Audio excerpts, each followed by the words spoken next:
Faut-il parler d'un couac hier au sujet des prix de l'électricité ? Ségolène Royal a annoncé hier matin qu'elle suspendait la hausse des tarifs de l'électricité.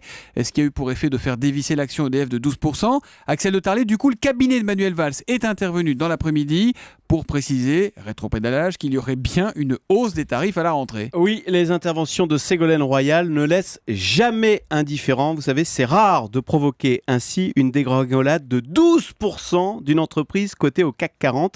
Concrètement, en une phrase, Ségolène Royal a fait perdre à EDF 6 milliards d'euros de valeur boursière. Et comme le premier actionnaire d'EDF, c'est l'État français qui a 85% du capital, à la mi-journée, l'État avait perdu en bourse 5 milliards d'euros. Voilà, bravo Ségo. Alors, du coup, dans l'après-midi, le cabinet du Premier ministre est intervenu pour corriger le tir et signifier qu'il y aurait bien une hausse des tarifs à la rentrée en septembre-octobre. Alors, certes, elle sera inférieure à la hausse qui était initialement prévue de 5% et qui a donc été annulée hier matin par Ségolène Royal. En même temps, c'est un geste courageux de la part de Ségolène Royal. La ministre s'intéresse davantage au pouvoir d'achat des Français qu'au cours de bourse d'EDF. C'est ça la politique aussi ? Eh bien non, la politique c'est aussi le temps long. Et cette hausse des tarifs d'EDF elle ne sortait pas de nulle part, elle avait été calculée par la Commission de régulation de l'énergie, qui est une administration d'État indépendante qui fixe le tarif de l'électricité en fonction de son coût et des investissements à réaliser pour l'avenir, donc construire de nouvelles éoliennes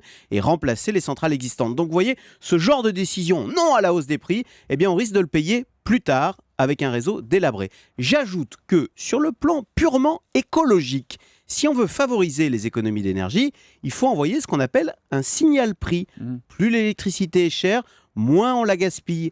Exemple, en Allemagne, où l'électricité est 2 fois plus chère que chez nous. Du coup, les Allemands font plus attention et consomment 2 fois moins d'électricité par habitant. Ce qui fait d'ailleurs qu'au final, ils ne payent pas plus cher que nous. Donc oui, c'est un peu facile de venir à la télé et de dire « j'annule la hausse des tarifs et après moi le déluge ». Bon, petite précision, quand on dit que l'État a perdu 6 milliards, c'est de la valeur boursière. Hein, exactement, c'est du virtuel, ça vient. Et d'ailleurs, voilà. en fin de journée, la EDF ne perdait plus que 7%.